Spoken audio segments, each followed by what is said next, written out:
हुजूर सल्लल्लाहु अलैहि वसल्लम के पास एक मेहमान आ गए रात के वक्त में। जब वो आए तो हुजूर ने पूछा खाना खाना है? तुमने कहा खाना है। झूठ और भूख को जमा करना मना है। कहा जी खाना है। तो हुजूर सल्लल्लाहु अलैहि वसल्लम ने फरमाया अज़वाज मुतहरात के घरों में पता करो कुछ है। हजरत उम्मे सलमा के घर में पता किया तो कहा या रसूलल्लाह 4 दिन से रोटी नहीं पकी। हजरत ज़ैनब से पूछा तो कहा हुजूर कई दिन से चूल्हा ही नहीं जलाया। हजरत आयशा सिद्दीका, हजरत मैमूना, हजरत सौदा, तमाम घरों से बज़ाहिर ये दो जहां के शाह हैं, पर पास कुछ रखते नहीं। दो जहां की नेमतें हैं इनके खाली हाथ में। हर चीज है पर फकर इख्तियारी है, कोई शय न मिली। नबी पाक सल्लल्लाहु अलैहि वसल्लम ने मस्जिद में ऐलान किया, फरमाया कौन है जो मेरे मेहमान को रोटी खिलाए। इन लफ्जों का हुस्न कोई हुस्न वाला ही समझ सकता है। फरमाया कौन है जो मेरे मेहमान को खाना खिलाए।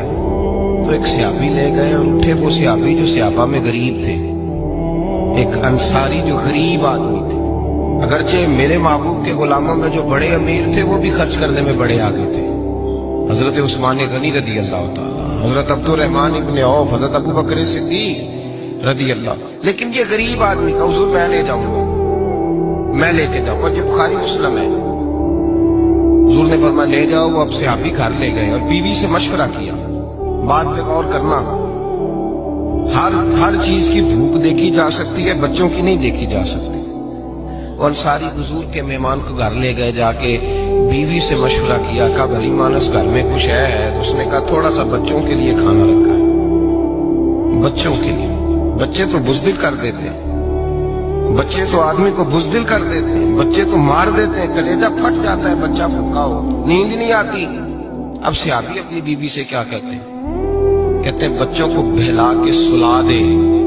और रसूलुल्लाह के लिए नहीं, रसूलुल्लाह के मेहमान के लिए, भाई नबी पाक के लिए नहीं, हुजूर के तुझसे दर दर से सग और सग से है मुझको निस्बत।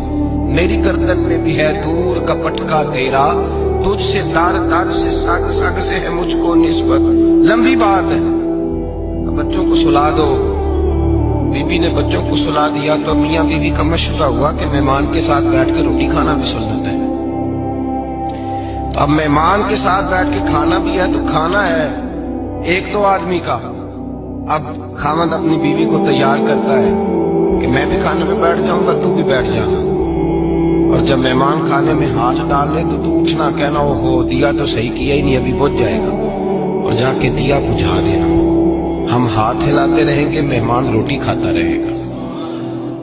और यार इस दर्द को, इस कैफ को समझो। घर में बच्चे भी भूखे, बच्चों की माँ भी भूखी, बच्चों का बाप भी भूखा। दस्तरखान पे रोटी लग गई, रोटियां चुन डाली। बीबी उठी कहने लगी ओहो चिराग तो सही किया ही नहीं, ये तो बुझ जाएगा। हौसलेमंद बीबी जिसने बच्चे भूखे सुला दिए। वो भूखे सोए हुए बच्चों की भूखी अम्मा उठी और अपने खामद की ताबेदारी में उठी। मैं गुड्डी ते हथ डोर सजन दे, वो जिंज रखे कुंज रहना है। उठी और उसने ना दिया ठीक करने के बहाने बुझा दिया। मेहमान रोटी खाता रहा और रसूलुल्लाह के नौकर कुर्बानी देते रहे। वो रोटी खा के सैर होके बिस्तर बिछाया तो सो गया। ये मियाँ बीवी सारी रात बच्चों की तरफ देखते रहे और गौर करते रहे और राजी रहे कि हमने हुजूर का फरीजा निभाया है। कुर्बान जाऊं महबूब पे, बेखबर हो जो गुलामों से, वो आका क्या है। वो सहाबा वो अगर कुर्बानियां देते थे तो जो एजाज मिलता था वो भी बड़ा शान वाला है। सहाबी कहते हैं मैं फजर की नमाज पढ़ने मस्जिद आया, पहला कदम रखा तो मेरे करीम बोले। हुजूर ने फरमाया रात जो तूने और तेरी बीवी ने अमल किया है खुदा को भी बड़ा पसंद आया है, मोहम्मद मुस्तफा को भी बड़ा पसंद आया। और फिर एक लफ्ज और है हदीस में, एक रवायत में कुछ जुमले और भी हैं। हुजूर ने फरमाया जब तू और तेरी बीवी रात मेहमान के साथ एहसान कर रहे थे ना, तो अर्श का मालिक तुम्हें मुस्कुरा मुस्कुरा के देख रहा था। रब तुम्हें देख के मुस्कुरा रहा था। रब तुम्हें देख के मुस्कुरा। दरदामनी पे शेख हमारी ना जाइए, हम दामन न छोड़ दें तो फरिश्ते वुजू करें। पर मैं वो मुस्कुरा रहा था कि मेरे बंदे मेरे रसूल की रिजा के लिए क्या कर रहे हैं।